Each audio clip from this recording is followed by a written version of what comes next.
Y en fin, que a mí cada día me apasionan más todas estas cosas porque soy un absoluto ignorante, cada vez sé menos y cada vez hay tantas áreas de las que quiero aprender y que están en vanguardia. Y esas áreas estarán fundamentalmente a lo largo de todo este año en nuestro programa. Queremos saber, aprender, instruirnos y compartir esa sabiduría entre todos. Pero ahora, compañero Noel Calero, cambiamos el tercio. También las sombras están en Milenio 3. Bueno, aunque esto no son sombras exactamente, aunque es un tema mucho más inquietante. La muerte, y agradezco también todo el impacto tremendo que tuvo el debate de experiencias cercanas a la muerte que hicimos en Cuarto Milenio. Gracias por ese milagro de hacernos continuar en la televisión 7 temporadas después. Y esto de alguna forma sale a colación de todas esas investigaciones. Esto dará para mucho, imagino. Yo nunca lo había oído. Una vez más, y esto es lo importante, las vías diferentes de contacto de este programa nos proporcionan información. Información que a veces llega a buen puerto, que se convierte en voces, en testimonios. Alguien nos hablaba desde un complejo hospitalario de investigaciones, de observaciones médicas, y yo me quedé muy sorprendido, espero que vosotros también. El titular sería: aquellos que deciden el minuto en el que van a morir.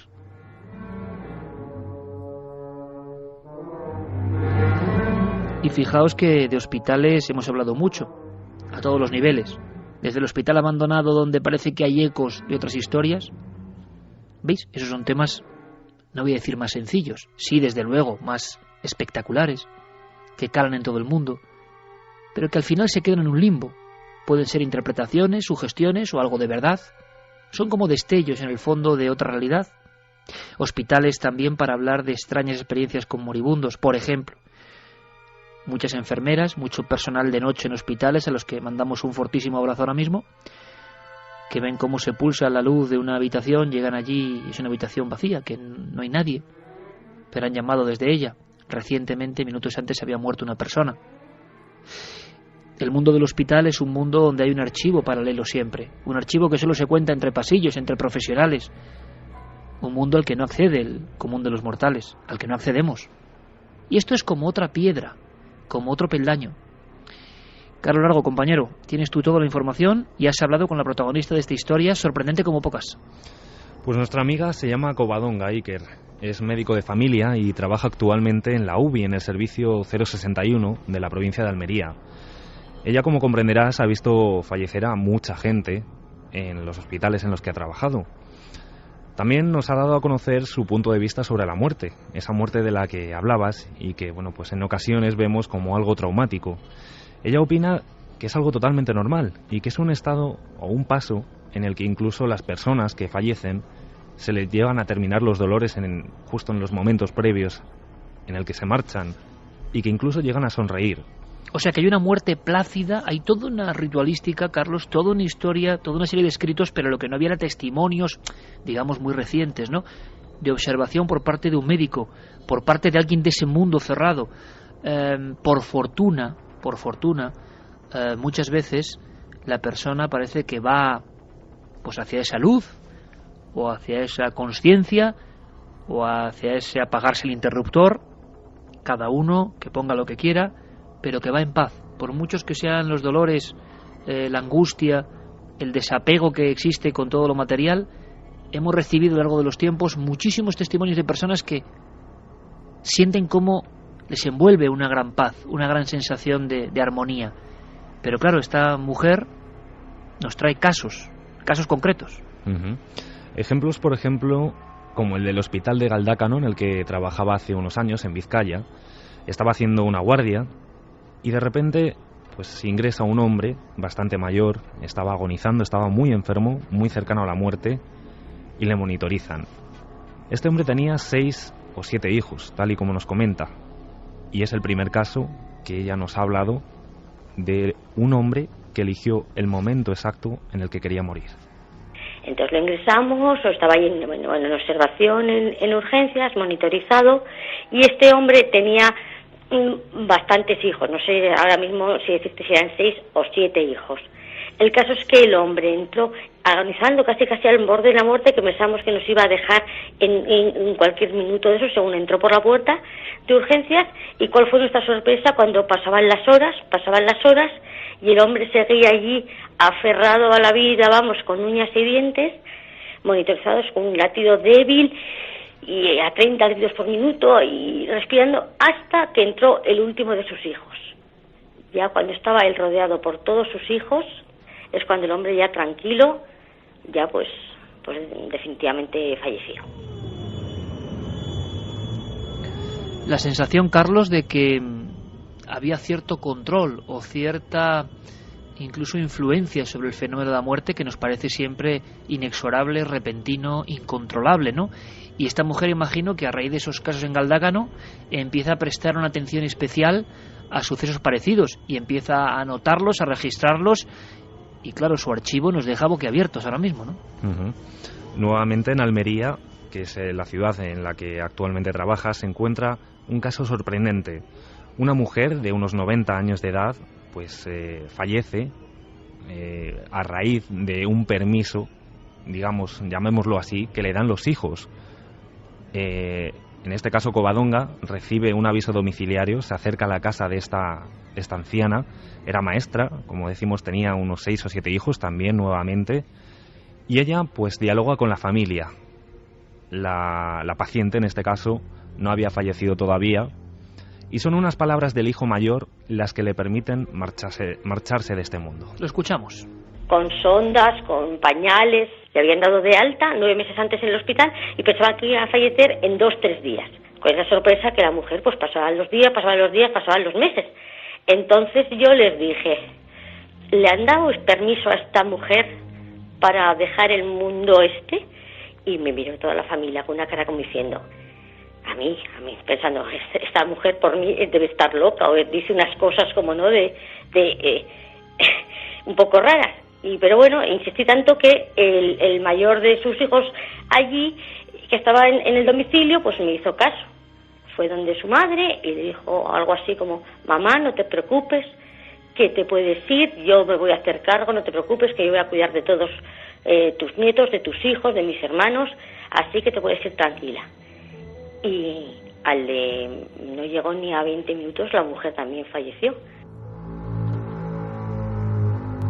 Aquí lo curioso, entre otras muchas cosas, claro, es cómo esta profesional del mundo de la UBI, ni más ni menos, ese mundo donde está la delgada línea roja entre la vida y la muerte, Santi Javier, se refiere un poco a, no sé, a ideas o conceptos como muy antiguos que hemos escuchado en las tradiciones arcaicas más profundas, por ejemplo, de España, el permiso para morir.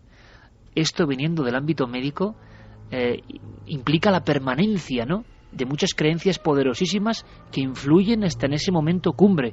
Me parece maravilloso e impresionante, sinceramente, no sé a vosotros. Hombre, la verdad es que, como muy bien has dicho, los profesionales que tienen contacto directo con la muerte todos los días tienen un conocimiento directo que va mucho más allá de cualquier cosa que se pueda aprender en las facultades o en los libros. Y realmente es curioso cómo muchos de los conceptos que entre enfermeras, entre médicos, entre personal que trabaja en esos centros y en esos puestos en concretos, pues hasta hace muy poco se contaban en voz baja o eran cosas que formaban parte de alguna forma de la mitología de la profesión. Determinados científicos y determinados doctores actualmente están investigando sobre precisamente la casuística y la incidencia estadística de este tipo de cosas, intentando mirarlo desde una perspectiva completamente objetiva y darle al fenómeno en sí pues la entidad que tiene, que va mucho más allá de lo anecdótico o de lo folclórico. Javier, incluso estaríamos hablando de ese umbral, de esas experiencias previas a la muerte, en las que también hay mucho registro, incluso por parte de médicos como el doctor Vila y demás, de esas personas que o sonríen o miran a un punto fijo de la habitación, o parece, porque a veces no pueden verbalizar lo que están viviendo, en otras ocasiones sí, que reconocen, pero no en una luz, no en un túnel, no en un lugar lejano, sino en la habitación, a seres queridos ya fallecidos. Sí, serían fallecidos anteriormente, seres muy próximos, desde los padres, por ejemplo. Siempre, además, en este tipo de ocasiones suele aparecer la madre. Es la persona que le dio la vida y que ya se marchó, es la que viene a recoger a esa persona, hombre o mujer, para llevársela al otro lado. Es tan constante, tan repetitivo, que da la impresión de que en ese trance que es el más importante que uno puede tener después del nacimiento, uno recurre a las sensaciones, a los estímulos, en fin, a las chispas primordiales, y la chispa primordial es la de la madre. Fíjate, Iker, que cuando tuvimos ocasión en Cuarto Milenio de entrevistar en su día a Peter Fenwick, que es uno de estos médicos a los que me refería, me llamó mucho la atención una cosa que nos contaba y nos puso los pelos de punta. Y es que efectivamente eso sucede en la mayor parte de los casos. Se dan esas personas cercanas o queridas que ya han pasado al otro lado y que vienen a buscarte, pero detectó que en personas que habían llevado vidas, digamos, poco regulares, miembros de la delincuencia organizada, por ejemplo, criminales de guerra, etcétera, etcétera, de repente lo que percibían era como que venía alguien, y no precisamente en tono amistoso, a pedirles cuentas en ese último momento. Y la verdad es que justo cuando describió esa parte de la casuística, al equipo nos impresionó muchísimo.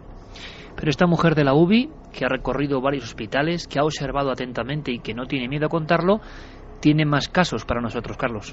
Sí, además nos comentaba que esta tarde, hablando con otra compañera, verificaba que este tipo de experiencias no solo las ha vivido ella.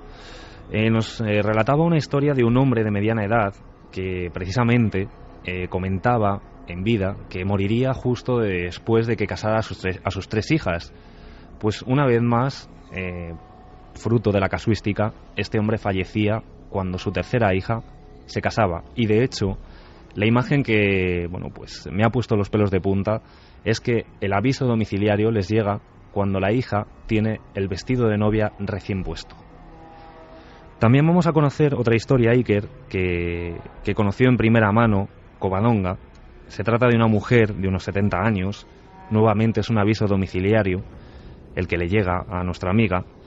Y bueno, se trata de un caso en el que esta anciana decide no el momento exacto, sino el día de la semana en el que quiere morir. ¿Por qué? Por una sencilla razón. Ella quería que se la enterrase un domingo. Que la mujer se ha ido a echar la siesta y que no se despierta. Bueno, pues vamos para allá y efectivamente la mujer está muerta.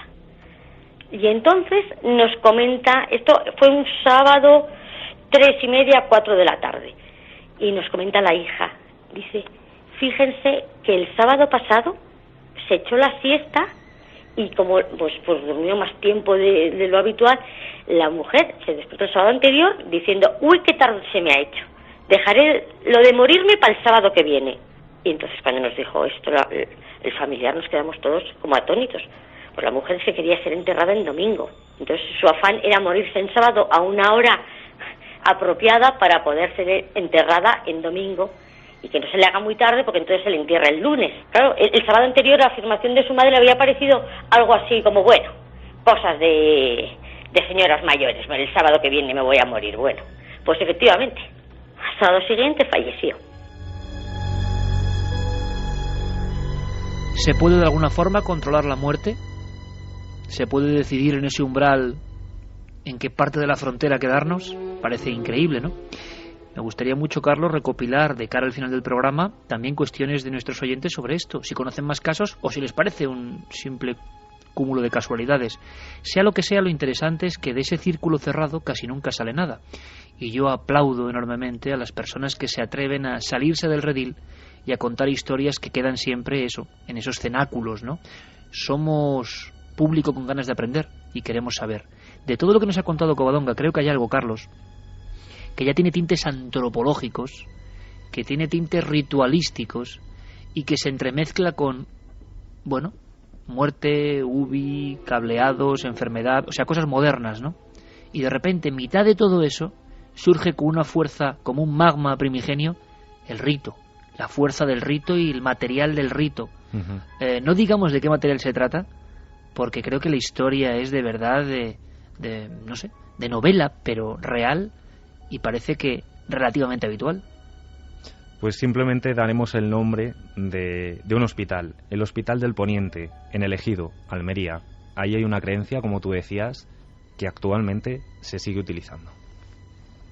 Creo que son los devotos de Virgen del Carmen. En el hospital aquí, en el Hospital de Poniente, en el Hospital del Ejido, pues eso, pues personas mayores que están allí y que están ahí pues pasando, que les cuesta, digamos, pasar la puertilla hacia la muerte, y siempre hay alguno, ¡ay, la tierra! Entonces van para afuera, cogen tierra de allí mismo, de los jardines que hay en los alrededores del hospital, y le ponen tierra debajo de los pies, y fallecen.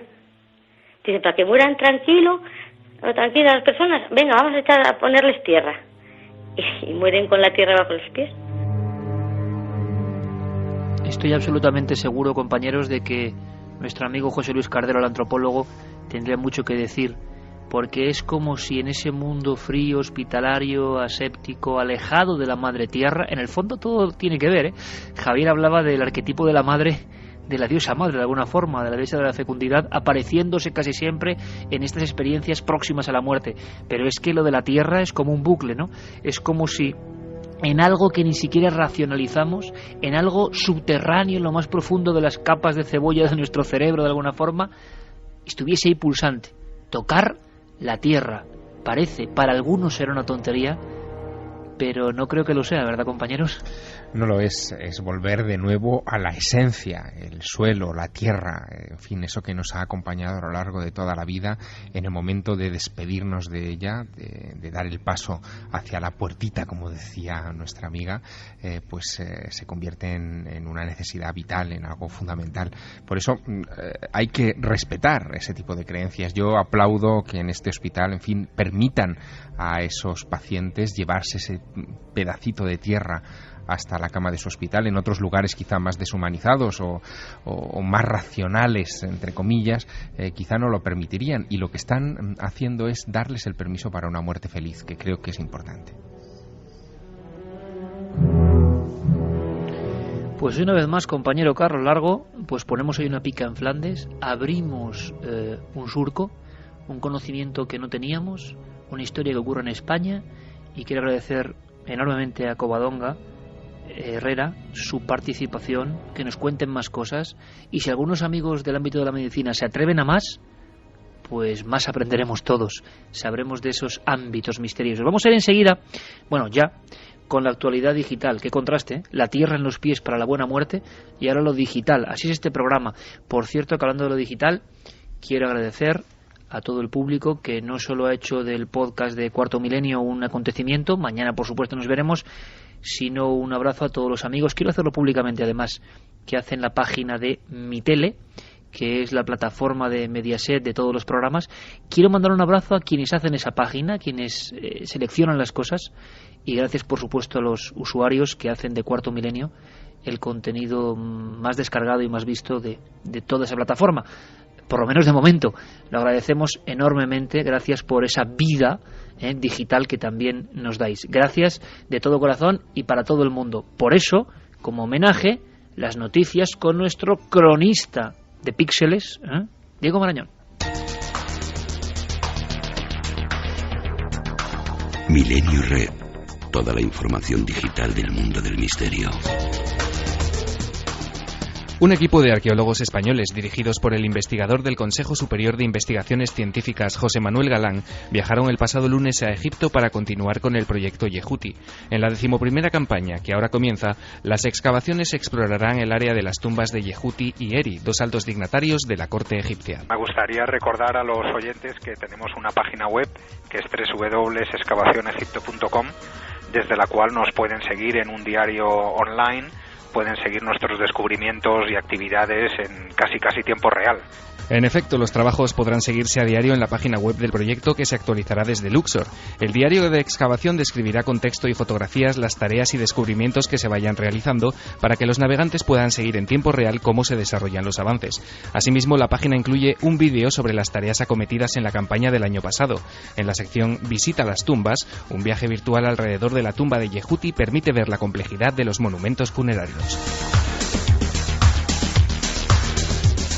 Nunca lo hemos tenido tan fácil para darnos un paseo por los rojizos paisajes de Marte. Con todo lo enormemente inspiradora que parece la superficie marciana, es una zona brutal e inhóspita para los humanos. Es frío, es seco, es desolador.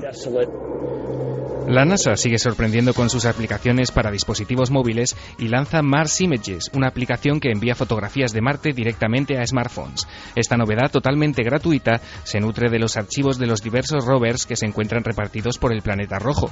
Las imágenes que estos van tomando, una vez recogidas, pueden ser descargadas directamente desde la aplicación. Se trata, por tanto, de una vía directa con los robots que se encuentran explorando Marte. Una oportunidad única de contemplar, sin intermediarios, las maravillas que se ocultan en nuestro planeta vecino. Otra noticia que esta semana copaba los titulares de varios medios digitales es la aparición de Vermeer, un nuevo proyector holográfico desarrollado por Microsoft que genera hologramas que se parecen mucho a lo que todos hemos visto en la Guerra de las Galaxias, cuando la princesa Leia aparece flotando en el aire enviando su mensaje de auxilio. Ayúdame, Obi-Wan Kenobi. Eres mi única esperanza. ¿Qué es eso? ¿Qué es? Te ha hecho una pregunta. ¿Qué es eso? Ayúdame, Obi-Wan Kenobi. Eres mi única esperanza. El dispositivo produce una ilusión óptica que puede verse desde cualquier punto sin necesidad de usar gafas especiales y sin que exista una pantalla o un cristal de por medio. Vermeer, que proyecta unas 3.000 imágenes por segundo, es visible a lo largo de 360 grados y puede ser tocado sin problemas. De hecho, es posible que el sistema reconozca esos toques y reaccione en consecuencia. El proyector se encuentra en fase experimental, por lo que aún existe un gran margen de mejora en aspectos como el parpadeo de las imágenes o su complejidad. La incertidumbre generada por la amenaza de proliferación nuclear y el calentamiento global ha provocado que esta semana el Boletín de Científicos Atómicos adelantase un minuto su cuenta regresiva para el apocalipsis. Escuchamos a Robert Scolow, miembro de esta asociación. El mundo está en aprietos. Mucha gente quiere vivir mejor de lo que vivimos ahora, en un planeta de tamaño finito. No es tan grande como nos gustaría que fuese. Y tenemos problemas con nuestra atmósfera, con nuestros bosques, con nuestros océanos, con nuestro sistema político, nuestros valores, y será increíblemente difícil superarlo para el resto de este siglo y más allá. El simbólico reloj del apocalipsis, cuyos movimientos pueden seguirse en Internet, marca ahora las 12 de la noche menos 5 minutos, lo que metafóricamente nos sitúa a 300 segundos del temido cataclismo nuclear. Así lo hacía público esta semana Alison McFarland, presidenta de la asociación que en 1947 creó el reloj del fin del mundo para ilustrar la inminencia de una catástrofe atómica. Con esta modificación, el reloj del juicio final recupera el minuto que había perdido en enero de 2010, última vez que sus agujas habían retrocedido 60 segundos. Desde que el simbólico reloj fue creado, su inquietante cuenta atrás ha sido ajustada 19 veces. Milenio Red vuelve en 7 días con más enlaces interesantes. Mientras tanto, y gracias como siempre a Guillermo León, podéis seguir la pista de estas 4 historias desde ikerjimenez.com. El misterio continúa en la red.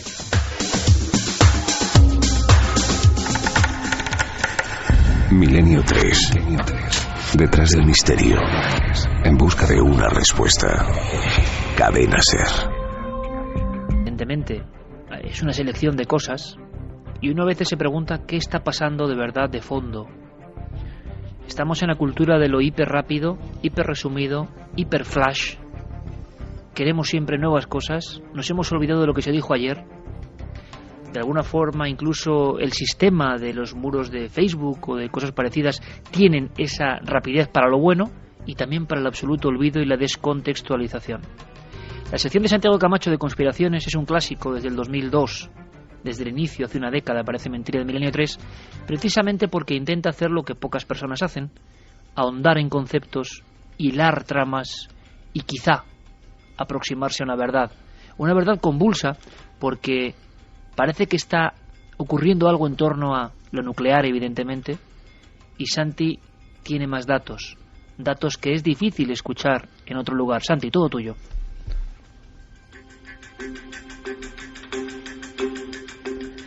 Pues sucedió hace muy pocos días, el pasado día 11, en las calles de Teherán. Mustafa Ahmadi Rosnan, un científico nuclear de 32 años, moría a consecuencia de un atentado con bomba. Nos lo contaban así nuestros compañeros de Hora 14. El atentado registrado a primera hora en Teherán, la capital iraní, que ha costado la vida a un científico que trabajaba en la principal planta nuclear del país.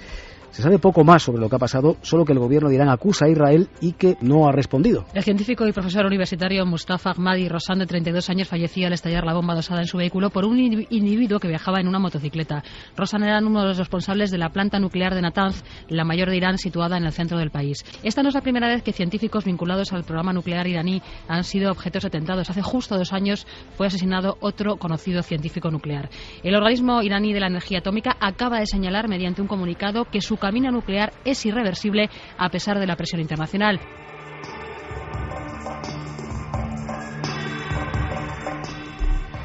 Efectivamente, una calle atestada, en uno de esos atascos de tráfico que parece ser caracterizan a las calles de Teherán.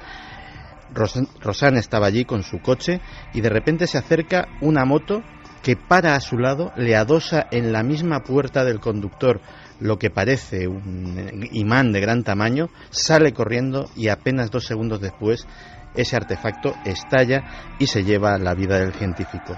Como muy bien decían nuestros compañeros de informativos, no ha sido el único caso. En los últimos años han muerto 4 científicos del programa nuclear iraní y uno de ellos se ha salvado por los pelos en un atentado fallido utilizando este mismo sistema, pero que él se dio cuenta rápidamente y pudo salir del coche antes de que detonara el artefacto. Por supuesto, el régimen iraní ha echado la culpa a sus 2 grandes enemigos, Estados Unidos e Israel. La Casa Blanca ha negado vehementemente toda participación y además ha hecho una condena absoluta del asesinato. En Israel, digamos que la negación ha sido bastante más vaga y de hecho hasta un portavoz militar apuntó lo siguiente, dijo: no sé quién se ha vengado del científico iraní, pero desde luego yo no voy a derramar ni una sola lágrima.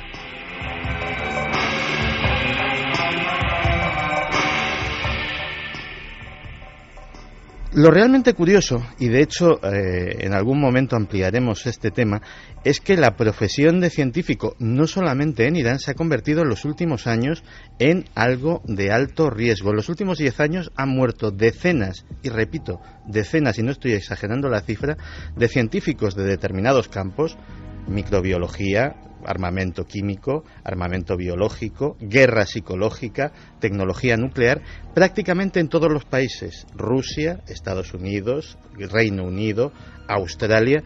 Ya te digo que ampliaremos el tema, pero lo realmente curioso es que esto no es la primera vez que sucede y muy cerca también del entorno de Israel.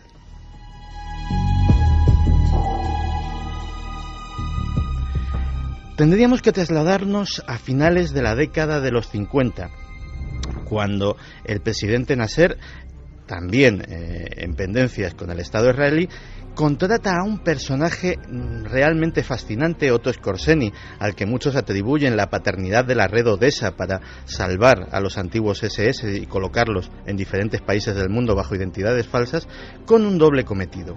El primero es entrenar y dar entrenamiento de comandos a sus tropas de élite. Pero el segundo es reunir a los antiguos ingenieros de cohetes de la factoría de Peenemünde, a orillas del Báltico, donde se desarrollaron las V1 y las V2, para crear su propia tecnología de misiles.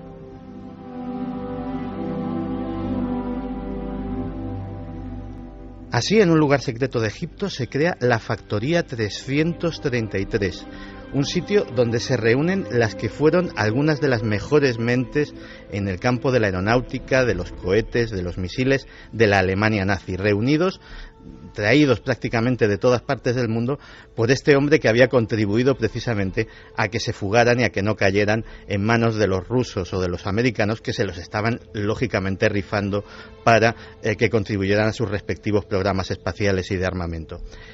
Lógicamente, el Mossad, que no se le escapa absolutamente nada, se entera de que esta Factoría 333 está en funcionamiento y está desarrollando esta tecnología y decide tomar cartas en el asunto.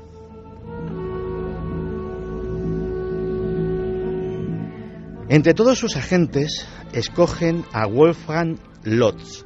Wolfgang Lotz es un judío de origen alemán que tiene un aspecto de ario absolutamente impecable, alto, rubio, ojos azules, y le dan una identidad de antiguo soldado de las SS.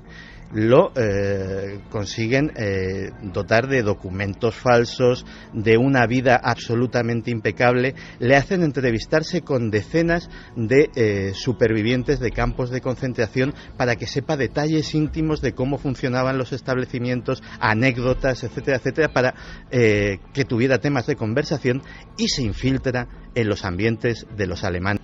Él asiste a fiestas, alterna con la florinata de la sociedad germana de la capital egipcia, se convierte en un personaje popular y recaba nombres, datos, direcciones, etcétera, etcétera, y con ellas, en 1962, el Mossad inicia lo que se llamó la operación. La operación Damocles consistió precisamente en dos cosas. Primero, el asesinato selectivo de algunos de estos ingenieros y científicos, y de otros que resultaban o más difíciles de encontrar o estaban más protegidos, chantajearles amenazando a sus familias, incluso secuestrando a sus familiares, y de esta forma presionarles para que abandonaran. El problema llega cuando en 1962, a finales de año, en Suiza, dos de estos agentes son capturados por las fuerzas de seguridad del país, Joseph Bengal y Otto Jolik, que estaban intentando amenazar a Heidi Goerke, que era la hija de un científico alemán especialista en electrónica y que era el que iba a diseñar los sistemas de guía de estos misiles. Lógicamente se destapa absolutamente toda la operación, el escándalo internacional es mayúsculo, pero eso sí, en 1963 se cierra la factoría 333 sin que Nasser vea uno solo de sus misiles. Nunca antes habías estado tan cerca de lo desconocido. Milenio 3. Cadena SER.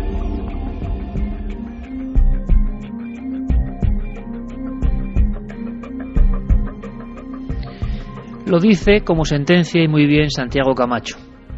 Nada sucede por vez primera, siempre echando atrás las manillas del reloj y los archivos, sobre todo, nos encontramos con raíces de cosas y argumentos. Qué interesante es ver la historia de esta forma, qué interesante, Santi. Yo no sé si esto tiene de conspiración también algo o no. Sé que mi amigo Javier Sierra, en su eterna búsqueda del misterio, es curioso este oficio, Javier, uno busca el misterio, los misterios se entremezclan en la vida, pero uno no deja de soñar con nuevos proyectos. Yo sé que a ti la luna te llama especialmente la atención, sé que todo lo que está en torno a ese mundo extraño, ese satélite extraño, te cautiva. Y me hablabas, tenías mucho interés en contarnos a todos, y te vamos a escuchar muy atentamente, sobre algo que tiene que ver con ese matrimonio, no sé si bien ha venido o no, entre los rusos y la luna. ¿Qué ha pasado? Bueno, en este caso no es nuestra luna más inmediata, es la luna, una de las dos lunas de Marte. En este caso es la luna Phobos, que tenía que en estos momentos estar, bueno, a punto de recibir una misión rusa que por desgracia no va a llegar nunca. Es más, dentro de 16 horas esa nave espacial rusa va a reentrar en nuestra atmósfera y va a caer probablemente a unos 400 kilómetros, al menos eso dice la agencia Roscosmos de Moscú, a unos 400 kilómetros de la costa chilena. ¿Qué es lo que ha sucedido? Bueno, lo que ha sucedido es lo siguiente. Una nave de 14,6 toneladas, la Phobos Grund, que significa suelo de Phobos, bueno, pues va a reentrar después de que fallase su puesta en órbita y su lanzamiento hacia territorio marciano. No está, por lo tanto, en ese vacío cósmico de 566 millones de kilómetros que separan el planeta rojo del nuestro. No va a llegar nunca a la luna de Phobos, no va a desentrañar sus misterios, no va a tomar tierra en la luna de Phobos, ni tomar muestras del Grund, del suelo de Phobos, ni vamos a saber finalmente, lo que hay en ese lugar.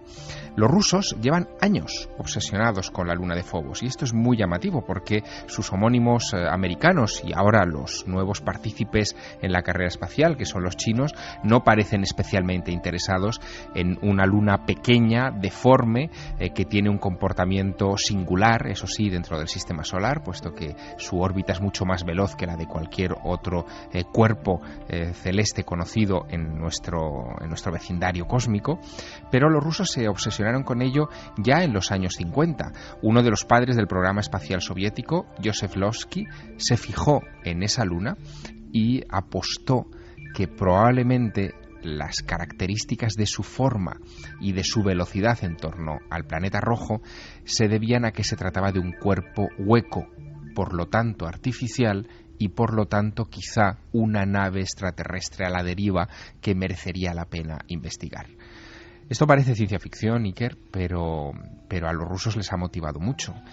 Tanto que en los años 1988 y 89 ya mandaron 2 naves que fracasaron en su empeño. Una, Phobos 1, ni siquiera llegó a su objetivo, le ha pasado como a esta Phobos Grunt. Pero la otra, Phobos 2, sí alcanzó la luna de Phobos y en 1989 nos envió algunas de las imágenes más sorprendentes que hasta entonces habíamos visto de ese minúsculo punto en nuestro vecindario. Pero fíjate, ocurrió algo. La Phobos 2, en septiembre de 1989, deja de funcionar después de obtener 2 fotos extrañas. Una es una imagen de un objeto junto a la Luna de 20 kilómetros de largo por 1,5 kilómetros de ancho, una especie de sombra blanca cuya naturaleza jamás se aclaró, y la otra es una sombra que algunos pensaron que era de la Phobos 2, pero por el aspecto de la sombra no se correspondía a la anatomía, a la morfología de la nave, y que otros terminaron pensando que se trataba de la sombra, en fin, de un vehículo extraterrestre que estaba cerca de esta misión soviética. Las fotos las vimos en Europa, en la Europa previa al desmembramiento y a la caída de la Unión Soviética, gracias a una cosmonauta que en 1991 se las llevó a un congreso de ovnis en Tucson, Arizona, y contó a los medios de comunicación qué es lo que había sucedido con esas imágenes. Si te parece, escuchamos ese documento. Por supuesto. Cuando el satélite se acercó a Marte, consiguió tomar una última fotografía de la luna marciana. El satélite logró aproximarse muy cerca del planeta y en ella podemos ver un objeto extraño. Y también otra imagen muestra una gran sombra sobre la superficie de Marte. 3 días después de recibir estas imágenes, se perdió la comunicación con la sonda.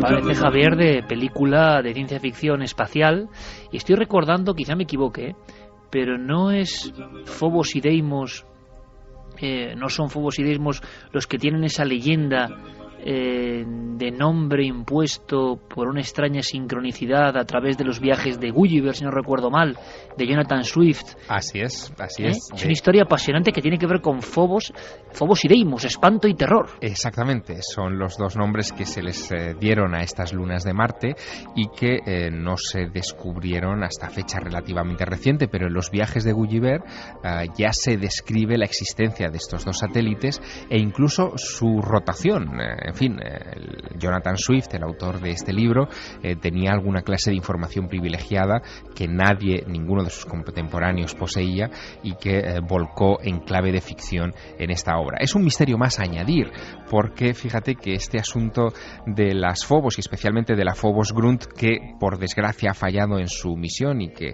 veremos caer dentro de 16 horas, forma parte también de una extraña maldición que rodea últimamente al programa espacial ruso.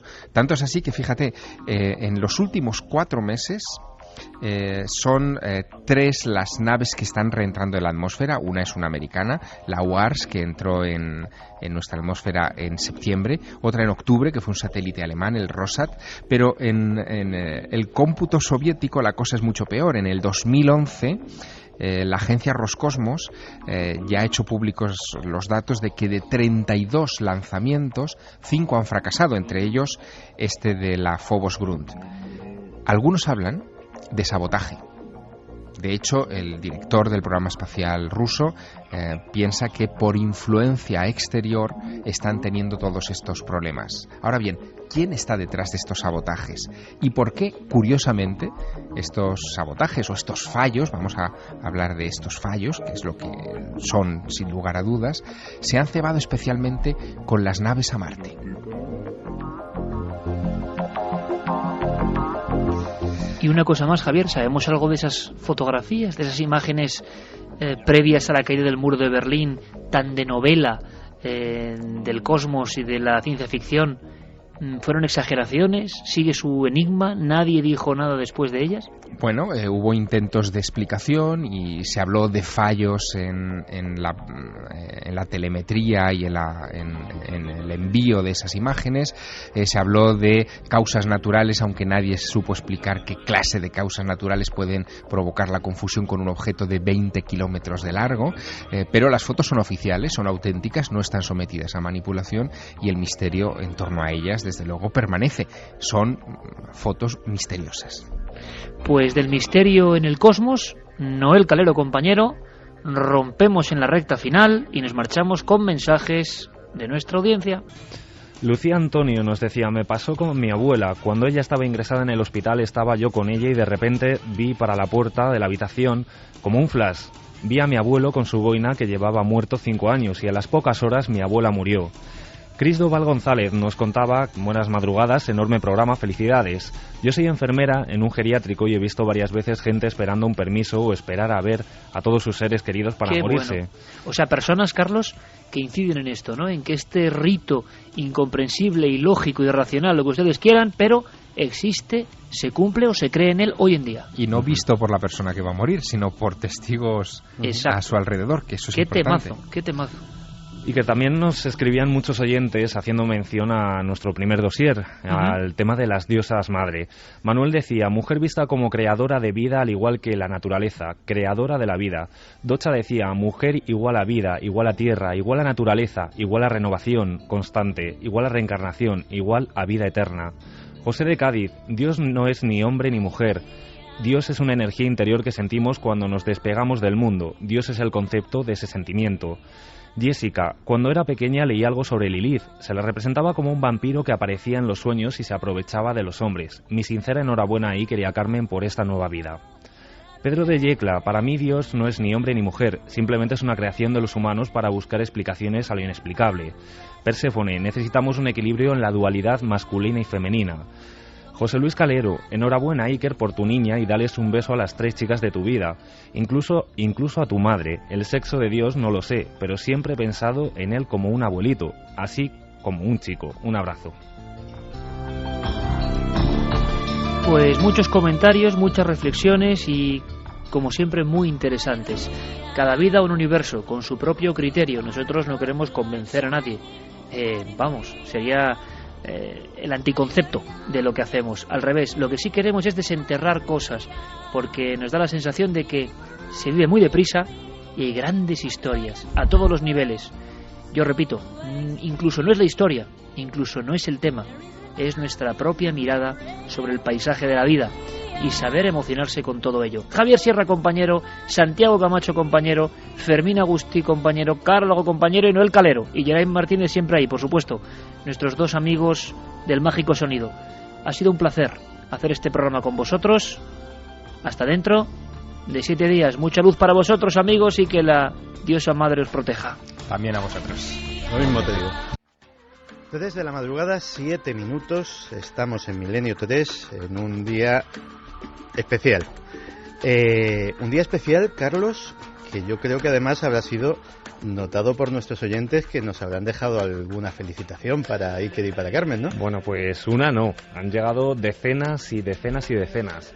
Y bueno, pues vamos a leer algunos de esos comentarios que han llegado a nuestras vías de contacto, milenio3 con número @cadenaser.com, a la página web, las frases de los oyentes, cadenaser.com, y a la nave del misterio, a nuestras redes sociales, Facebook, Twitter y Google+.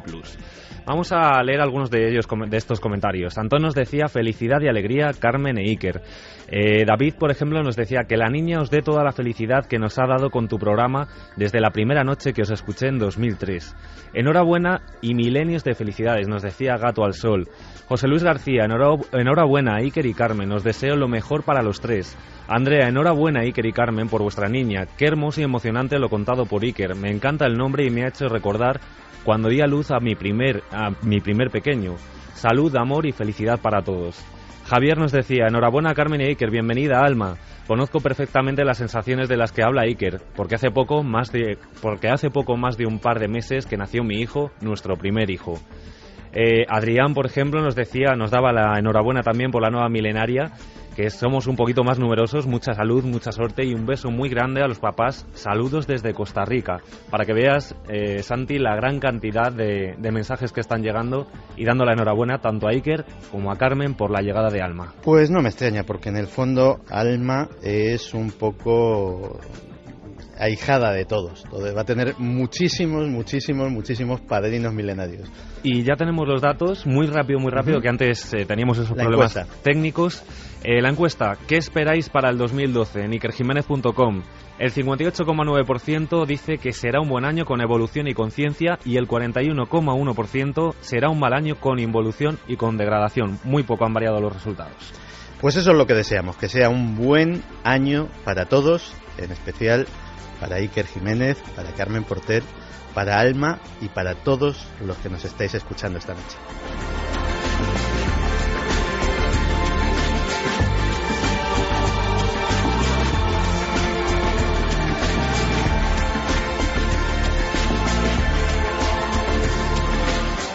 Y vamos a comenzarla ahora con una historia que me traía Javier Sierra. Javier Sierra, que hace poco más de un año estaba impresionándonos en estos mismos micrófonos.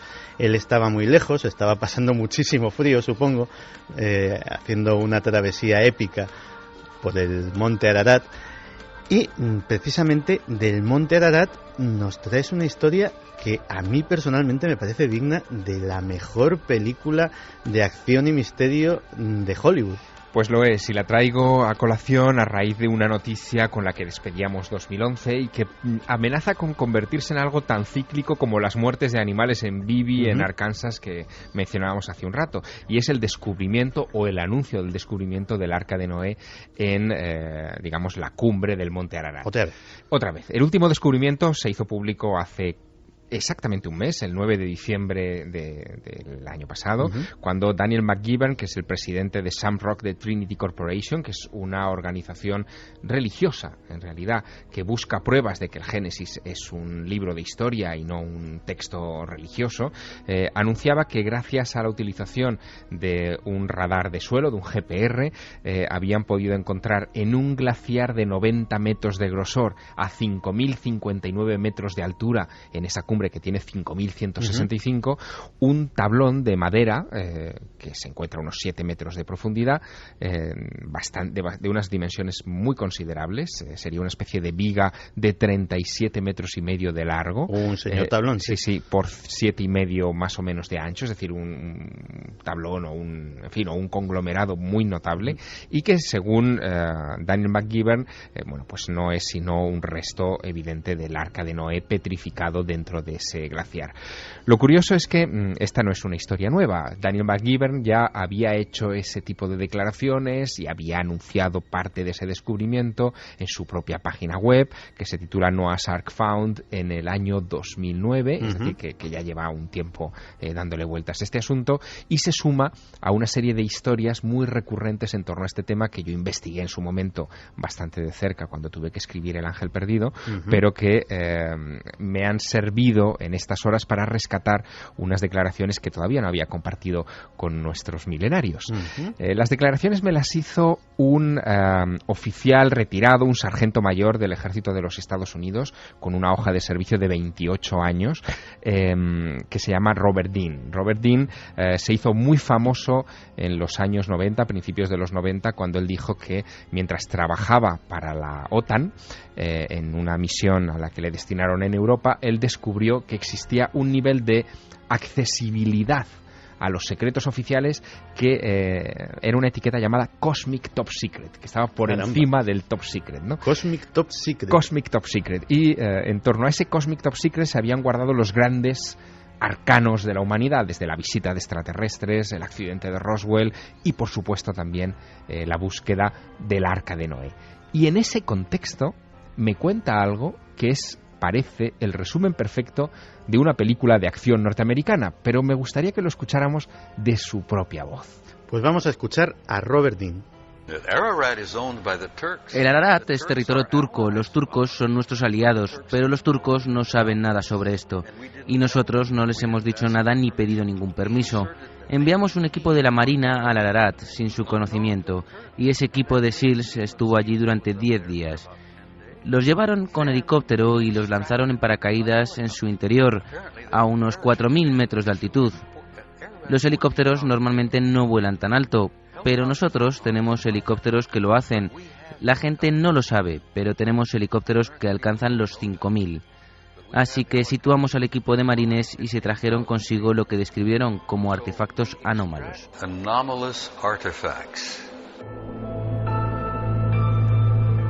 Artefactos anómalos. ¿Cómo de anómalos? Claro, ¿qué artefactos anómalos fueron los que encontraron ahí? Bueno, pues Robert Dean no me dio respuesta a ese interrogante, pero sí me dijo que se almacenaban en unas instalaciones militares de alto secreto a las afueras de Washington, en el cuartel de los marines, ¿no? El cuartel general de los marines. Almacén a lo Indiana Jones. Efectivamente, una especie de almacén a lo Indiana Jones. Lo que venía a sugerir Robert Dean, sin llegar a decirlo en aquella conversación que mantuve con él, es que quizá esos artefactos eran de procedencia extraterrestre, con lo cual artefactos de procedencia extraterrestre dentro del Arca de Noé ya es como rizar el rizo de todos los misterios. Yo no doy credibilidad absoluta, desde luego, a este testimonio, sobre todo después de haber pisado el Monte Ararat y de haber explorado parte de esos glaciares y de ver la orografía tan compleja que tiene ese lugar. Es verdad que es una montaña en la que todo cabe, porque, en fin, su formación, el hecho de que fuera un antiguo volcán lleno de rocas basálticas con infinidad de recovecos, el hecho de que el diámetro solo de la montaña sea uno de los más grandes de la Tierra, tiene 40 kilómetros toda su extensión, bueno, pues hace que allí pueda caber de todo y que en su permafrost, en sus cumbres de hielo perpetuo, pueda haber fragmentos de lo que fuere. Pero tanto como pensar que un equipo de SEALs entraron dentro del Arca, se trajeron artefactos y hoy en día están descansando en Washington, a mí particularmente me cuesta reconocerlo, pero a raíz de estas noticias y previniendo que quizá en la segunda mitad de 2012 vuelva a anunciarse de nuevo un descubrimiento del Arca de Noé, no está mal que esta noche aquí nos adelantemos a ello. Pues una historia realmente fascinante. Helicópteros que vuelan a 5.000 metros de altura, SEALs ultra entrenados entrando en la propia Arca de Noé. En fin, digno de una película. Y de películas vamos a hablar en un momentito.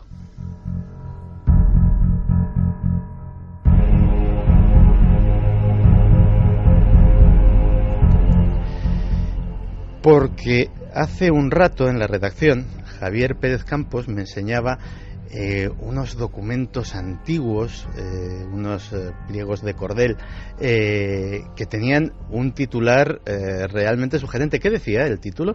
Pues los tenemos aquí ahora mismo, son unos pliegos de cordel de 1849. En la portada, para que te hagas una idea, aparecen unas personas, unos policías, entrando en una sala cuyas paredes están forradas de cuerpos colgados de ganchos. En el suelo aún personas vivas agonizando, y el título dice: El pastelero de carne humana y el barbero asesino. El pastelero de carne humana y el barbero asesino. El título, la verdad es que promete. Y sobre eso se ha hecho una película. Así es, pues es una película del año 2007, Sweeney Todd, la dirigió Tim Burton. Sin embargo, existen muchas otras versiones anteriores, existen versiones de Broadway, existe incluso un libro llamado El collar de perlas, que es el que dio origen a esta historia, 1846, escrito por Thomas Becket. Y si quieres vamos a escuchar el tráiler de la película para entrar un poco en la historia. Lo escuchamos. 15 años soñando con volver a mi hogar con mi mujer y mi hija. Benjamin Barker. Nada de Barker. Ahora soy Sweeney Todd y se hará venganza. ¿Y mi mujer? Murió. Y él tiene a tu hija. El juez Turpin. Debes olvidar el pasado. No. A tiempos desesperados. Medidas desesperadas. Sweeney Todd, que antes de que me dijeras que esto estaba basado en hechos reales, a mí me parecía como una especie de versión bestia del Conde de Montecristo, pero resulta que es que sucedió en realidad. Así es, existen ciertas modificaciones que Hollywood ha realizado, finales un poco más alegres o mucho más diferentes, pero la historia está ahí. Tenemos al personaje principal, Benjamin Barker, que es engañado. Bueno, él vivía felizmente con su mujer, con su hija, y aparece de pronto ese juez Turpin, ¿no?, que se enamora de su esposa y, bueno, pues finalmente idea un plan para quitarse del medio a Benjamin Barker.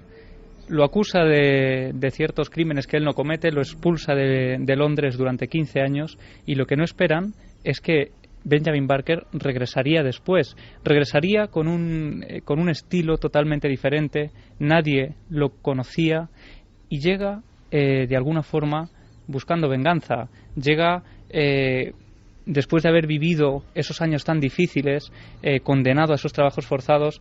Y él tenía una vida próspera en una barbería, que además hay que recordar que en aquella época, en el siglo XVIII, pues el barbero era también un poco el cirujano, ¿no? Y el sacamuelas. Dentista, efectivamente. Eso es. Pues si quieres vamos a escuchar otro corte de la película para seguir entrando y conociendo más de este personaje. 15 años. Me he podrido en un infierno por una falsa acusación.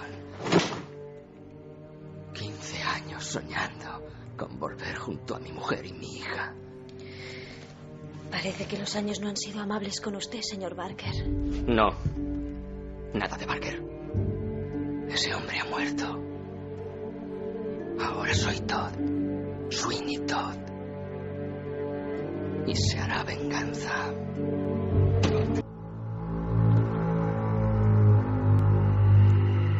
Y se hará venganza.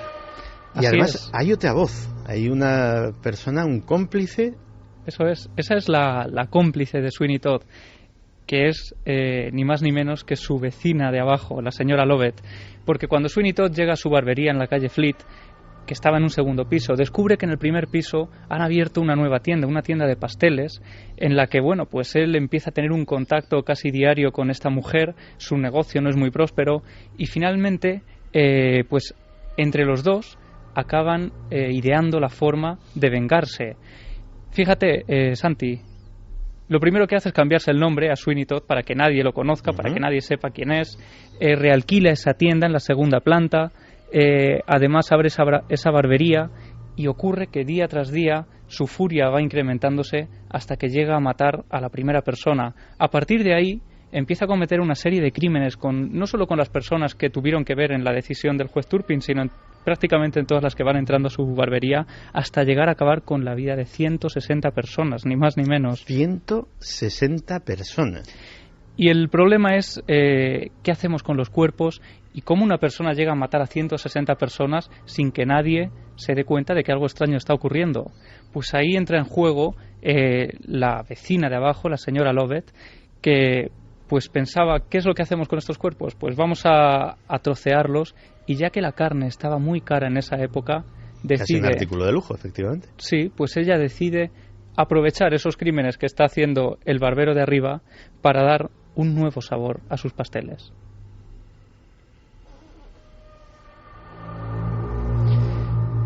Para que te hagas una idea, Santi, los pasteles de la señora Lovett empiezan a tener una gran fama en Londres y como empanadas de carne, ¿no? Así es, son empanadas de carne y pasa de tener un negocio que estaba muriendo prácticamente a enriquecerse de una forma bastante importante. Y la gente que pasaba por allí decía que la textura y el sabor de ese relleno de los pasteles era algo que no habían probado nunca y que describían como una delicatessen. Fíjate que eso es una constante. Voy a esperar a que termine la historia, pero ha sucedido en otras ocasiones y ha habido casos en la historia criminal europea muy célebres al respecto. O sea que esas empanadas de carne se convierten en algo famoso en todo Londres. Así es, como dices, todo el mundo la describe como algo delicioso y finalmente acaban perfeccionando el sistema, porque en vez de estar sacando cuerpos a la calle, que los haría ponerse en el punto de mira de todo el vecindario, pues fabrican una silla que, bueno, de alguna forma se abate hacia atrás, descarga el cuerpo con una trampilla que lleva un conducto que hace caer los cuerpos al sótano, y allí es donde la señora Lovett los recoge para hacer esas empanadillas.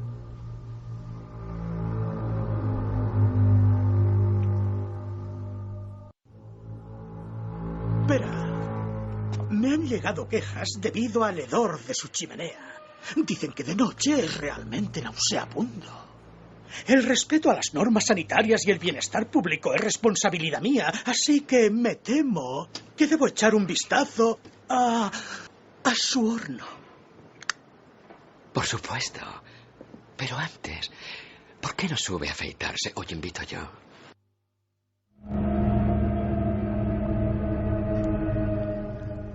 Tú fíjate que a mí no me han llegado a afeitar a navaja nunca, pero tiene que ser una sensación de sentirse indefenso ante un instrumento que te puede quitar la vida en un segundo. En una zona delicada, además. En una zona muy delicada. Y así era como Sweeney Todd disponía de sus víctimas. La mayor parte de ellas no tenían nada que ver con su venganza original. Es decir, este hombre entró en un furor criminal ya absolutamente imparable.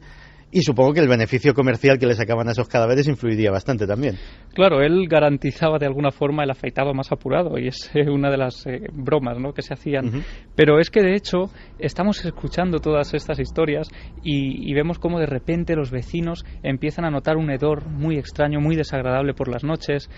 Incluso hay vecinos, familias, que denuncian que personas de su entorno habían entrado en esa barbería y jamás habían vuelto a salir. Es entonces cuando empiezan ya a llevarse a cabo investigaciones de diversa índole, y por ejemplo la principal es la del magistrado Richard Blunt, que inicia esa investigación dejándose afeitar por Todd, siempre acompañado de una persona, porque no atrevía a quedarse solo, sí.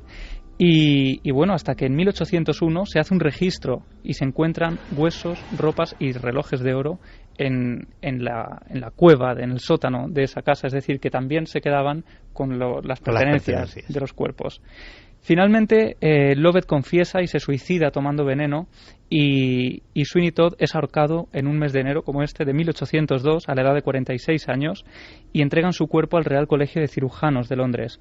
Pero es que además el periodista Peter Haining es el que sacó a la luz toda esta historia real en el año 2007, tras 10 años de investigación en legajos de la zona, y descubre otros datos impresionantes, como que Sweeney Todd nació en 1756, que se crió en un ambiente de pobreza y que probablemente también esas palizas entre de su padre a su madre, había cierta violencia doméstica, y todo eso influyó en ese ambiente conflictivo.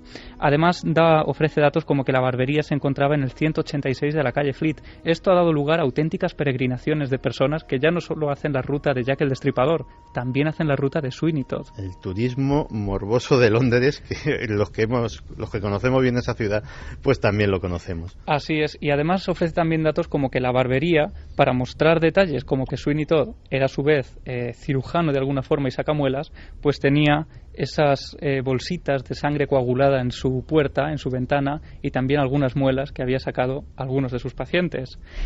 Y bueno, pues ofrece otros datos como que la barbería, bueno, pues la distancia que tendría con la tienda de pasteles, que estaba en realidad no encima y debajo, sino una al lado de la otra, uh-huh. y otros muchos datos. Lo curioso, Santi, fíjate, esta historia llega a España, como decíamos al principio, en 1849. Eso es. ¿Cómo llega ese pliego de cordel que me has enseñado? Pues fíjate, esa historia del pliego de cordel cuenta algo que ocurre en 1415 en el país vecino, en Francia, uh-huh. y parece que tenemos una historia idéntica a la ocurrida en Londres, pero 400 años antes. Y bueno, pues si quieres vamos a escuchar a Juan Rada, periodista y amigo de este programa, contándonos esta historia, cómo se inicia. La historia de Sweeney Todd está un poco basado en un caso que pasó en París a mediados del siglo XV. A la capital francesa llegaron los hijos del conde de Pontarbo, se hospedaron en la posada de los Tres Reyes, en una calle llamada precisamente del Infierno. A las pocas semanas, el futuro conde de Montalvo observó que su hermano llevaba 3 días sin aparecer por el hotel. Y entonces hablaron con un armero y este le dijo que se había fijado en un señor que vestía igual que él. Dicen, vamos, como me van muy mal las cosas, pues estuve esperando a ver si salía de la peluquería, pues para pedirle incluso limosna, porque no me llega para dar de comer a mis 8 hijos. Esta persona seguía sin aparecer durante varios días y es entonces cuando se inicia una importante investigación, una labor de búsqueda casi sin precedentes para la época. Y bueno, pues varios arqueros hacen un registro minucioso y ya cuando estaban a punto de tirar la toalla porque no encontraban absolutamente nada en esa peluquería, finalmente ocurre, Santi, una de esas casualidades que parecen casi imposibles. Pero tanto insistieron los arqueros que uno de ellos, sin querer, pisó un resorte y 2 de ellos cayeron de cabeza debajo a un sótano, a una cueva. Gritos, alaridos, espasmos, y en la tenebrosa oscuridad de la cueva descubrieron una decena de cadáveres colgados en las paredes mediante ganchos, como si fueran terneras, de los que habían cortado pedazos de carne. Era la cueva del horror. Y vieron que había un pasadizo al sótano de la tienda de al lado, que era la pastelería. Como vemos, la historia tiene todos los ingredientes, nunca mejor dicho, para, bueno, pues idénticos a la historia de Sweeney Todd, ¿no?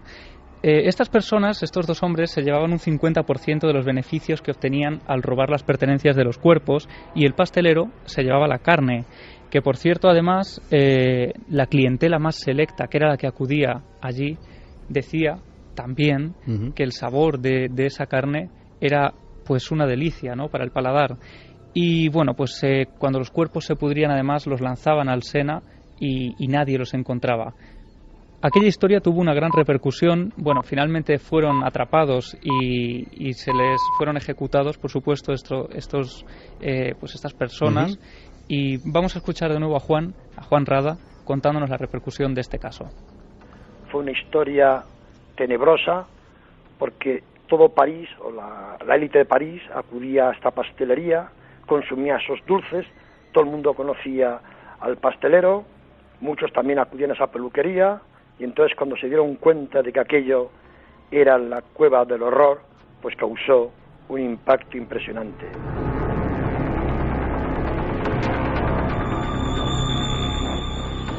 Pues Javier, parece mentira cómo algunas pautas del horror se van repitiendo en el tiempo. Y fíjate que cuando me contabas este caso me vino a la memoria el caso de Fritz Haarmann, el carnicero de Hannover. En la década de los años 1920 en Alemania había una crisis económica bastante más dura que esta, una inflación tremenda, una pobreza sin límite. Y un hombre, Fritz Haarmann, se dedicaba a ir a la estación de tren de Hannover a jovencitos que venían de provincias a buscar trabajo, a buscarse la vida, pues a engañarlos, a seducirlos, a llevarlos hasta su carnicería, y allí los dejaba sin sentido, parece ser que abusaba de ellos sexualmente, y los metía automáticamente en la máquina de hacer salchichas. Hasta que le atraparon, y le atraparon mucho tiempo después, las salchichas de Fritz Haarmann se convirtieron en las más famosas de Hannover. La gente hacía auténticas colas por comprarlas. Como ves, una y otra vez, las mismas pautas se van repitiendo a lo largo de la historia negra.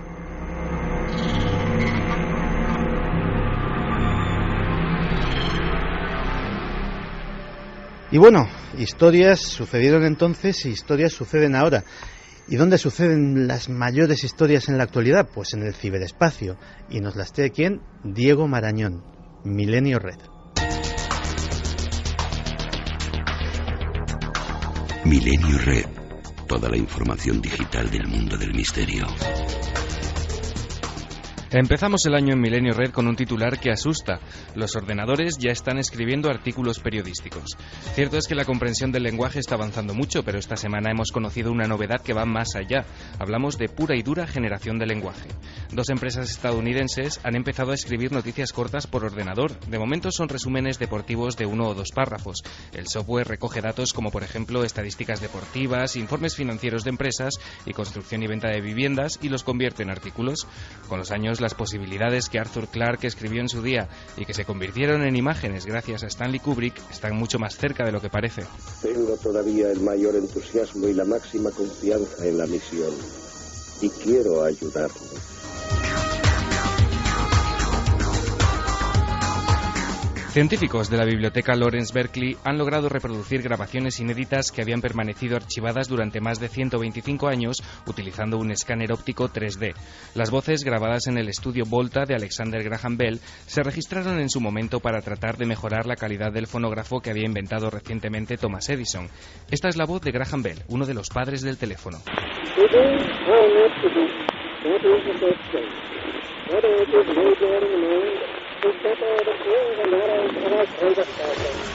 Los documentos sonoros fueron donados a la biblioteca por el propio inventor, quien sin embargo no los acompañó de un reproductor, por lo que su voz ha permanecido más de 125 años sin ser escuchada.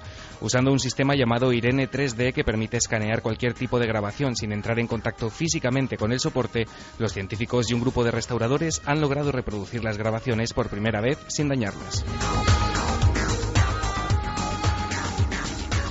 Los rumores sobre un hipotético apagón de Internet son cada vez más insistentes. La Stop Online Piracy Act, la ley SOPA, está trayendo mucha cola. Entre sus detractores está el fundador de Wikipedia, Jimmy Wales, que ha propuesto un nuevo método de oposición a este proyecto de ley. Se está planteando vaciar totalmente la enciclopedia gratuita.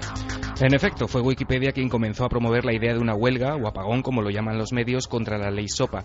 Parece que la propuesta gustó y ahora otros gigantes de Internet están meditando tomar acciones similares. Google, Facebook, Amazon, Yahoo, Twitter y PayPal, entre muchas otras empresas, podrían unirse para que la protesta se deje notar en cada rincón de la red. Aunque no existe una fecha concreta para este hipotético apagón que afectaría a millones de usuarios en todo el mundo, según diversos medios se baraja el día 23 de enero, debido a que el Congreso de Estados Unidos debatirá un día después la controvertida norma. De concretarse la idea, todavía no está claro si el apagón afectaría solamente a los estadounidenses o si sería una maniobra a nivel mundial.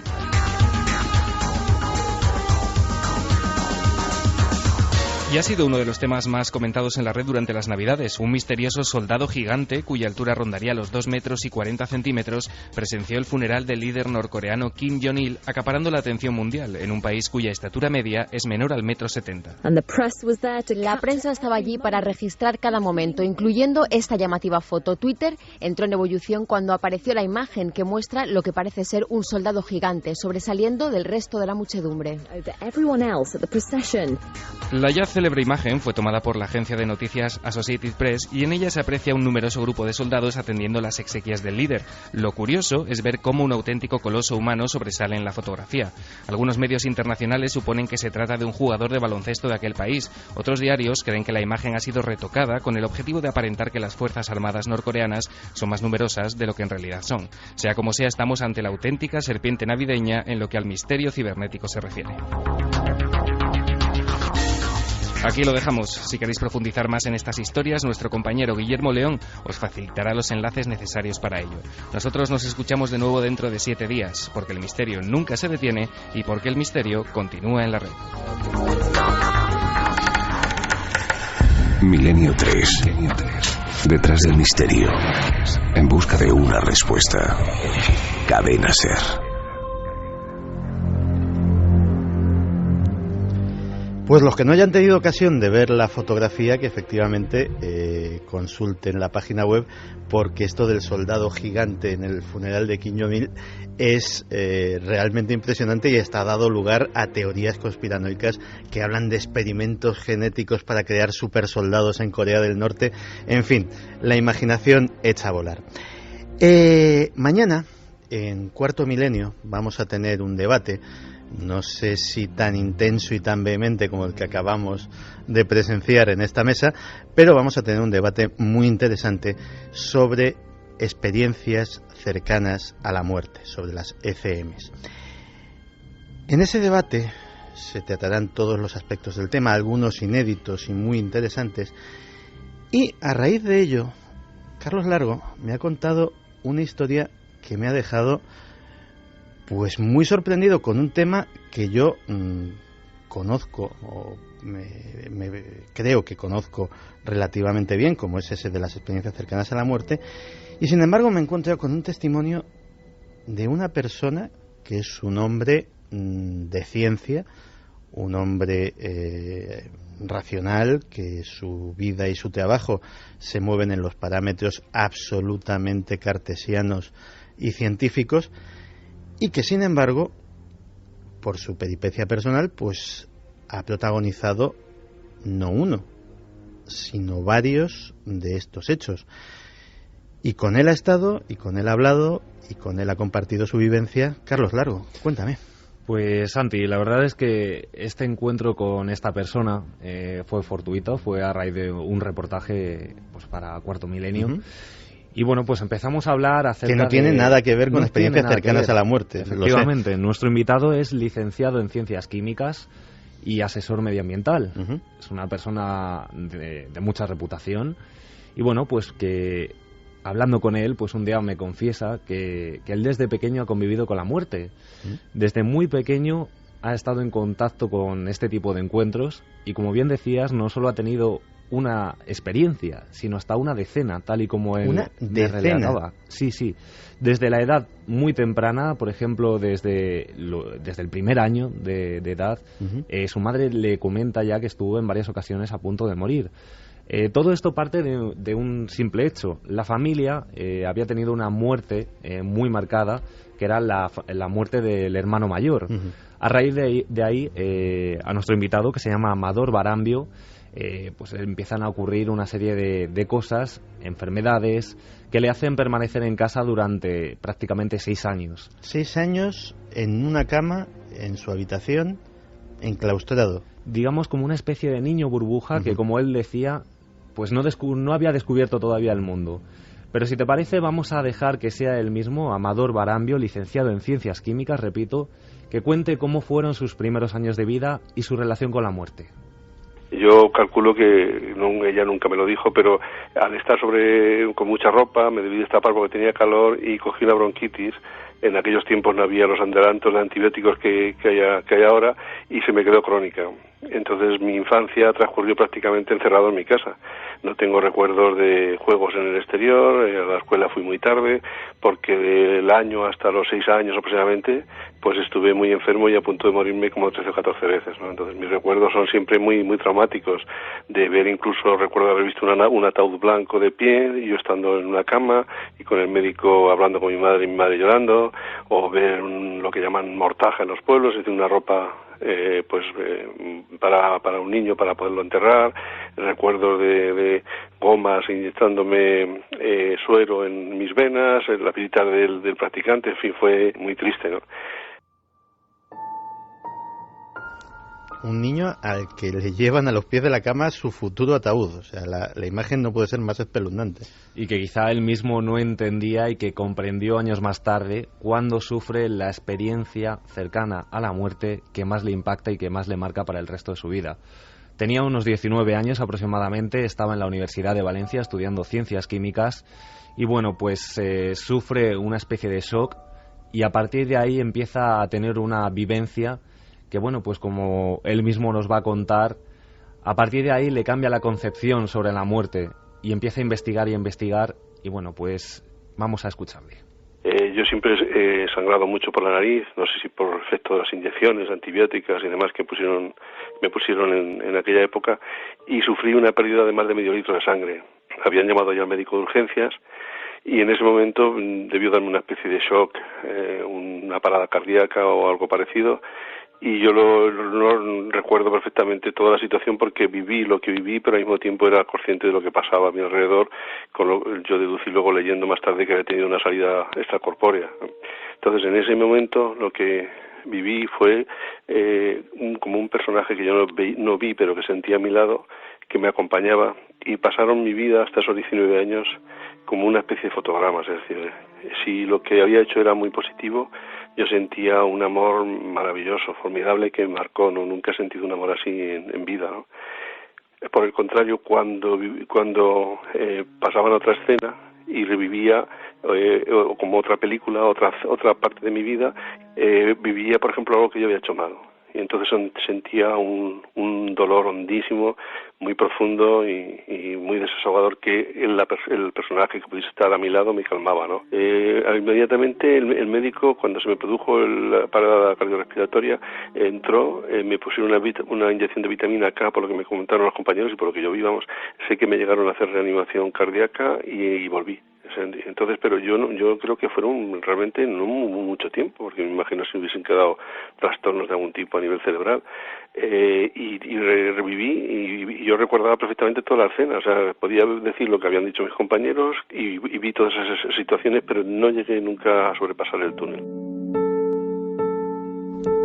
Un personaje que le acompañaba a los pies o al lado de su cama constantemente, como en esas historias del tercer hombre que relatábamos hace unos programas, hace una temporada más o menos. Y a raíz de ahí, pues Amador empieza a investigar, conoce pues todos los libros que trataban estas experiencias, Moody, efectivamente. Y además un elemento muy importante, que es que su mujer, su esposa, se dedica al medio sanitario. Han estado en varios pueblos de Cuenca como médicos locales, digamos, y bueno, pues allí han podido conocer de primera mano más experiencias en las que gente que estaba a punto de morir decía estar acompañado por esa especie de persona. Que estábamos a 100 kilómetros y casi 2 horas de camino del hospital más cercano, que era Cuenca. Entonces ella vivió allí situaciones límites en el que, bueno, yo recuerdo pues a gente que murió en su camilla, acompañó a muchos moribundos, y ella sí que desarrolló una especie de sentido especial en el sentido de poder calcular casi el momento preciso de la muerte, ¿no? Y sí que cuenta muchísimas experiencias de pues personas que cuando estaban a punto de morir pues estaban le comentaban que le presento a mi padre, le presento a mi madre, es decir, que sí que venían como gente que ya no estaba viva a acompañar a ese moribundo, y mi mujer, claro, sabía que no estaban allí, pero que esa persona los veía con total normalidad, ¿no? De hecho, no solo se encontraban con estas experiencias en el despacho de su esposa en el ámbito sanitario, sino que también empieza a hablar con familiares, con amigos de su pueblo, y le empiezan a contar nuevas historias, algo que le reconfirma lo que él ha vivido durante su infancia y durante su juventud. Pero vamos a hacerle a Amador la pregunta clave: ¿tiene miedo a la muerte después de todo lo que ha pasado? Esto es lo que nos ha respondido. Yo no me atreví a comentarle a nadie mis experiencias porque me iban a tirar del loco, ni a mi familia, no podía, era algo que yo guardaba. Entonces, cuando llegó pues el Vida después de la vida de Dr. Moody, cuando empecé a indagar sobre las experiencias de Calvert Ross, pues yo ahí asimilé que no era algo excepcional, que era algo bastante natural, porque gente de todas las creencias, de todas los estamentos sociales habían tenido experiencias parecidas a la mía. Entonces empecé a indagar en la gente más cercana, y sí que me encontré, por ejemplo, recuerdo una amiga mía de un pueblecito vecino a mi pueblo, que sufrió un ahogamiento en el pantano de mi pueblo, el pantano de Alarcón, y que ella me recordaba, me decía que había vivido perfectamente lo mismo que yo viví, así que había visto la escena con la reanimación que le habían hecho, lo que comentaba la gente, y que luego había vuelto a la vida, ¿no? Y que yo sé que totalmente, con total seguridad, de que cuando muera voy a vivir, porque yo no puedo pensar que eso es una alucinación ni nada parecido, ¿no? Todas las experiencias que viví de pequeño, más esa tan clara y tan vivida, siempre me han dado una fe total y una confianza absoluta de que realmente hay vida después de la muerte. Eso me ha hecho siempre confrontar a la vida con mucha tranquilidad, si yo no tengo miedo a morir.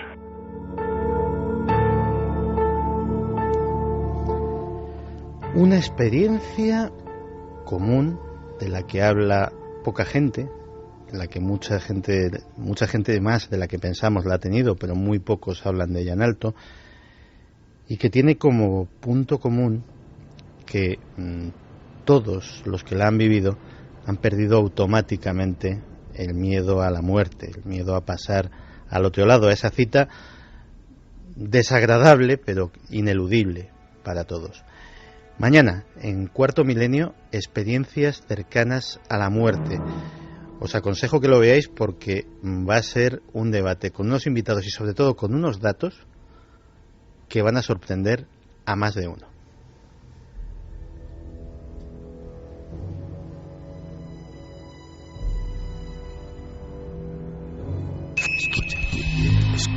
¿Quieres conocer la respuesta? Milenio 3 en la SER.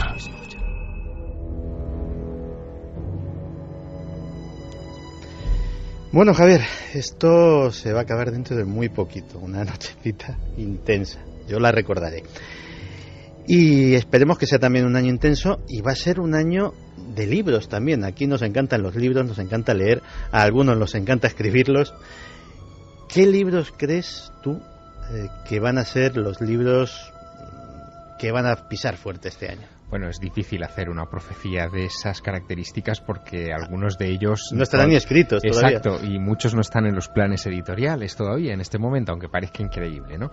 Pero sí que este año va a ser un año especial, es el año internacional de la lectura, la UNESCO lo acaba de declarar así, por lo tanto habrá muchas actividades relacionadas con nuestros queridos libros, y hay algunos en el horizonte, en fin, que van a ser interesantes.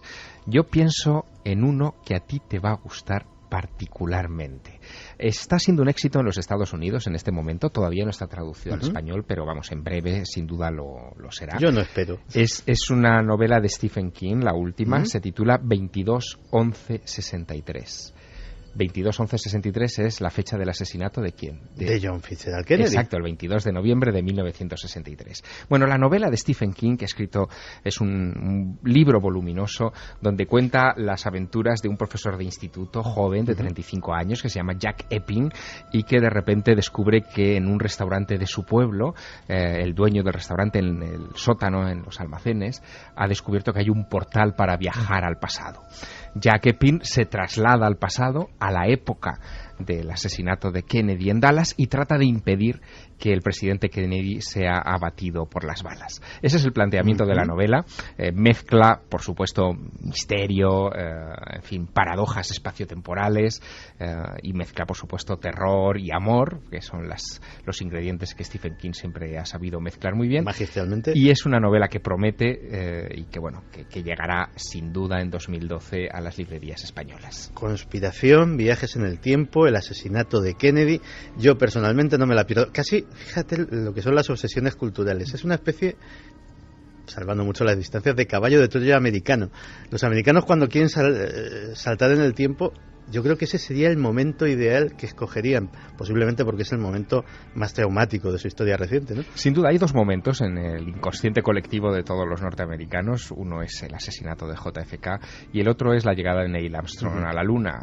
No por viajar a la Luna, que probablemente no lo escogería prácticamente ninguno por los riesgos que conlleva, pero sí por recordar qué se estaba haciendo en ese momento en distintas partes del país, ¿no? O también incluso por añadir un elemento más, esa noche de 1957 en la que los rusos pusieron en órbita el Sputnik y que creó una gran conmoción en los Estados Unidos y que inspiró, por cierto, el arranque de un libro maravilloso de Stephen King también, que es uno de sus pocos ensayos, que se llama Danza Macabra. Es verdad que decía que era el momento en el que conoció el terror. Exacto. Que estaba en una matiné, en un cine, viendo pues un programa doble de películas de terror, y llegó el dueño del local, interrumpió la proyección y dijo que los rusos habían colocado algo en el espacio, ¿no? El Sputnik. Y el saber que el enemigo atómico, tenía la capacidad de disparar cosas que llegaban hasta arriba y que desde arriba te podrían disparar a ti, efectivamente debía de ser muy inquietante para aquel momento histórico. Sin duda, lo paradójico de aquel momento es que la película que se proyectaba era de terror en el cine, nadie chillaba, y cuando se anunció aquello, todo el mundo salió del cine con las manos en la cabeza. Bueno, hay más historias, evidentemente, para este 2012, y hay una que, en fin, ocupó titulares en la prensa, fue noticia, de hecho sigue siendo hoy por hoy un misterio, porque la policía todavía no ha resuelto el asunto, que es el robo del Códice Calixtino, que desapareció de la Catedral de Santiago de Compostela en torno al 5 de julio de este año pasado. Bueno, las conjeturas fueron muchísimas desde el primer momento. Los hay incluso en estos momentos, en estas fechas, que sostienen que el códice no ha salido de Santiago de Compostela, que ha sido gente de dentro de la catedral, del entorno del entonces deán de la catedral, José María Díaz, los que sustrajeron ese libro como venganza personal hacia el hombre, digamos, que regía los pasillos del templo. Y fíjate, es curioso porque esas sospechas tienden a subrayar las primeras declaraciones que hizo el padre José María Díaz al poco de reconocer que le habían robado esa obra maestra, ese libro prácticamente incunable que tenía en la catedral. Y lo decía en estos términos, lo escuchamos. Si sospecho de alguien no lo digo. Primero porque es pecado hacer juicios temerarios. Hombre, lo que podemos decir es que el que lo llevó sabía de qué se trataba, sabía del incalculable valor y sabía cómo llegar a él. O si no lo sabía, lo averiguó para poder llegar. Era cuestión de tiempo que un novelista, en fin, con esos mimbres pudiera urdir una buena historia en forma de novela. Y esa novela, en fin, llega en estos días de enero a las librerías, se titula El Códice del Peregrino, la escribe José Luis Corral, que es catedrático de Historia Medieval en la Universidad de Zaragoza y buen amigo, y que siguió en aquellos días de julio muy de cerca todas las especulaciones, todos los planteamientos alrededor de la obra, aunque él formula una idea un tanto singular, ¿no? Él lo que sospecha es que el robo fue encargado por un millonario francés y encarga a dos traficantes de antigüedades que entren en la cámara de seguridad mal protegida del templo para llevarse el Códice Calixtino, y que todo eso lo hace para proteger un secreto que está dentro del códice y que tiene que ver, en fin, con el linaje de Jesús. Muy a lo Dan Brown. No podemos decir nada más porque sería hacerle un flaco favor a la novela. Pero que se la lea. Exacto, pero el Códice del Peregrino será uno de esos libros ahora en este arranque de 2012 que sin duda se van a comentar.